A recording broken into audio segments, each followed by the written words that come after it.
Hello everybody. A little quick tour through a recently renovated Pierce Arrow Museum at the Gilmore Car Club or Car Museum in Hickory Corners, Michigan. A bit of history. Pierce Arrow started out just after the Civil War. I'm sorry, the Georgian Pierce Company started out after the Civil War making household items such as ice boxes, bird cages, bathtubs, etc. And we do have a Pierce bird cage and a Pierce ice box there as examples. In the late 1800s, 1885 and on, bicycling was a big craze in the States. People, if they wanted to go out into the country, they either had to take a train out someplace or take a horse and buggy or ride a bicycle. Bicycles were a big thing. Racing, every little town had a baseball team, and they also had a velodrome or a wood bicycle racing track. And Pierce made extremely high quality bicycles and racing bicycles. We can see one pretty conventional chain drive one here, but the second one, the lower one here, has a suspension on the front and a suspension on the rear, and it also has a shaft drive. It's not does not have a chain to drive it, so pretty special machine. Since we're right here in 1909, Pierce started to get into motorcycles. They made a 4-cylinder as well as a single-cylinder motorcycle, and that production lasted, I believe, just a few years. This is a 4-cylinder inline shaft drive Pierce motorcycle.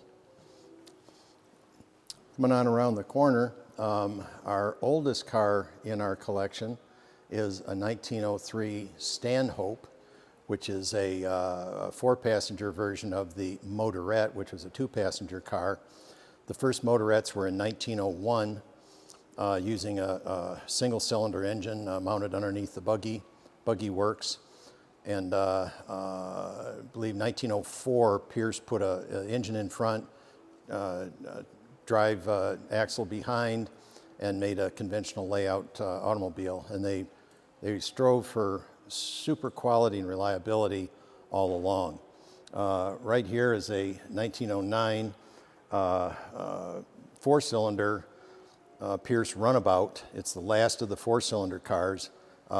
Pierce started with 6-cylinder cars in 1905 or 6, and in 1909 they decided that this would be the last year for the 4-cylinder, and everything from there on were 6-cylinders until 1929. This is a very special car here. It's had one family ownership since new, and recently donated to our museum here. Here to my right is a 1916 limousine Brougham. Very fancy car, all cast aluminum body. That body is 1/8 of an inch thick aluminum everywhere. Fenders are steel, hood is steel, but the body is all cast aluminum. Extremely high quality automobile. This car probably cost, let's see what we've got listed here, $5,000 to $6,000 in 1916, which would have bought 4, maybe 5 houses.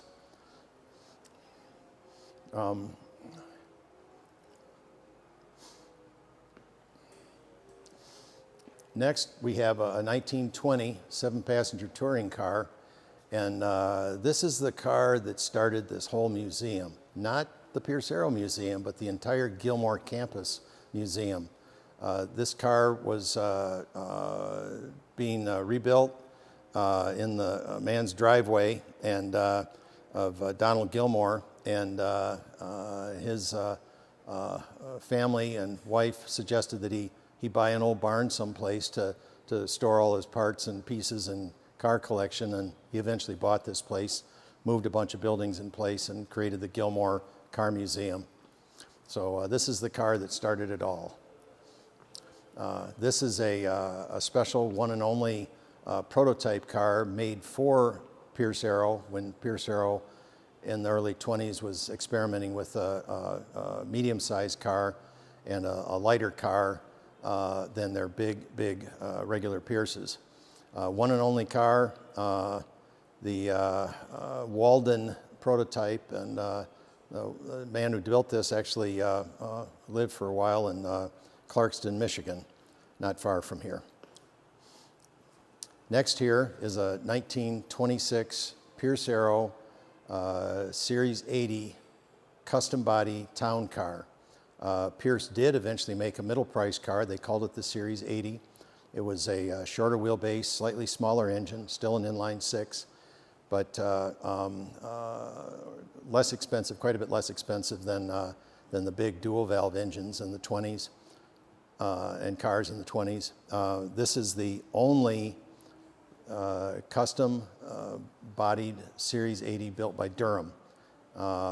Durham car records show that it is the only one. Durham did do a lot of custom bodies for Pierces, but they were all on the big car chassis except for this one. Next here is a 1925 Pierce Arrow Roadster. This would have been their price leader car. This car was about $2,500 in 1925. To put it in perspective, you could buy a brand new Ford Roadster off the showroom floor for about $250. So Pierce was roughly a factor of 10 times more expensive than the average inexpensive car in the 20s. Next we have a 1917 Pierce Arrow truck. Pierce made a lot of trucks, and in 16, 17, 18 they were commissioned by the U.S. government for over 10,000 trucks to be sent overseas for World War I. So there were a lot of trucks sent overseas. Most of the trucks in the United States got used up and worn out. So this is kind of a rare one to have in the United States. Next we have another Series 80. This would be a two-passenger, I'm sorry, this is what's called a four-passenger coupe. Does not have a rumble seat, has a trunk in the back, and kind of an interesting body style. Some people call it an opera coupe. But again, this is the Series 80, 290 cubic inch inline six, and 130 inch wheelbase. Next to it is a two-passenger coupe plus rumble seat. This car, again, was a sport coupe, they called it. Quite a nice car, fairly nimble because it's a lighter body. And then here we step up to our first 8-cylinder. 1929, Pierce introduced the 8-cylinder car, and came in two wheelbases, 133-inch wheelbase and 143-inch wheelbase. This Roadster is the 133-inch wheelbase, a 366 cubic inch inline 8, 125 horsepower. These were very fast and nimble cars for their day. And 1929 was Pierce's highest sales record, just under 9,000 cars in 1929, in spite of the Wall Street crash and the start of the Depression. Next is a 1930 Pierce convertible cabriolet or convertible coupe. It still has roll-up and down windows, which makes it a convertible rather than a Roadster, and it does have a rumble seat. This also has the 366 inline 8, very peppy little car to drive. And beside it here is a Model B, same as the convertible cabriolet, club sedan, which means it's a short-coupled sedan without rear quarter windows, giving a little bit more look of privacy, and a nice platform to use a leather top on it. It's a quite attractive car. Next, a 1931 enclosed drive limousine. An enclosed drive limousine basically is a sedan that has a divider window, so that you can roll the window up and make it a limousine, or have it down and have it be a sedan.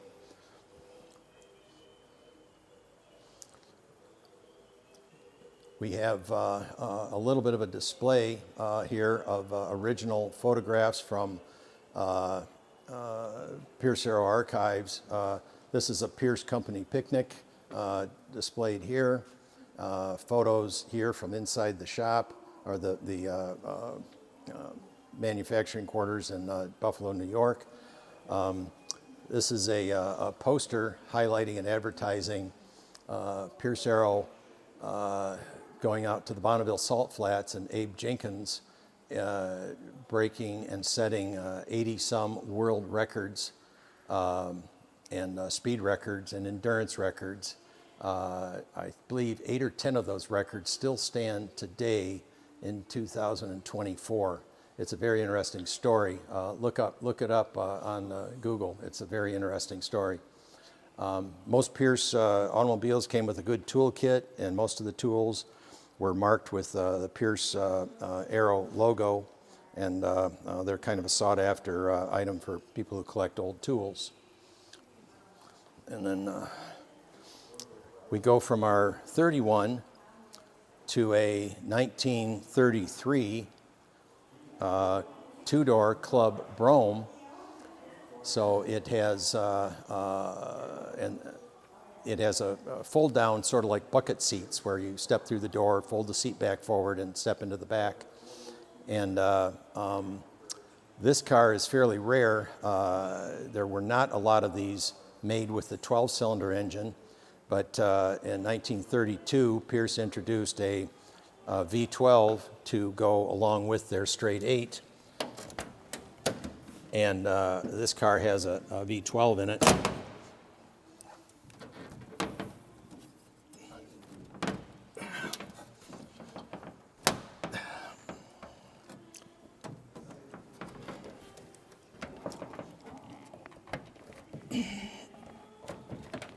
There we go. Completely fill the engine compartment. This is 429 cubic inch V12, making roughly 150 flywheel horsepower. And it makes this car like electric motor smooth and quite quick for its day.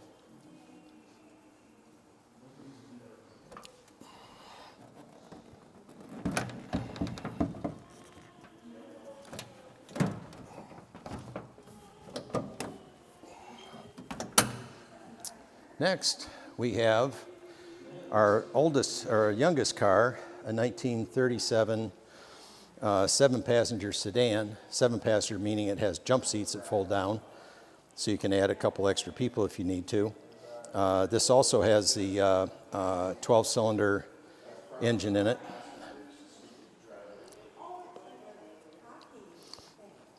This car is extremely heavy, roughly 6,500 pounds for a passenger car, but it does not feel like that when you're driving it. Next, we have, a little out of chronological order, we have a custom body 1931 limousine. It's a 31 chassis, but the body style is of a car from the teens.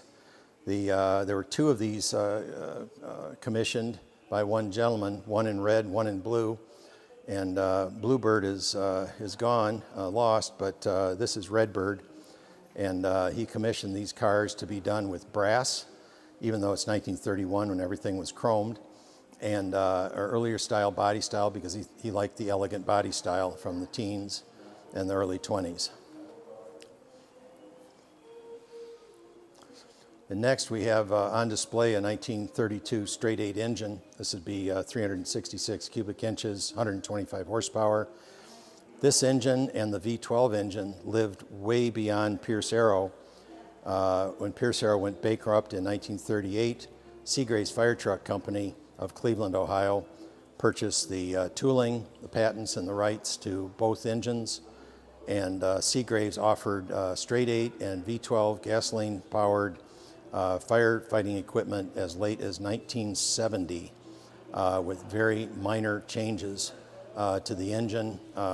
In fact, probably 98% of the parts were interchanged with each other with this engine or in a 1970 straight 8. We have a few bits of memorabilia here from mascots that were on the cars, hood ornaments, and some models, bits and pieces of cars that people find interesting. And then I want to talk about the Pierce Arrow Society, that is the car club. The museum is from the foundation, the nonprofit version.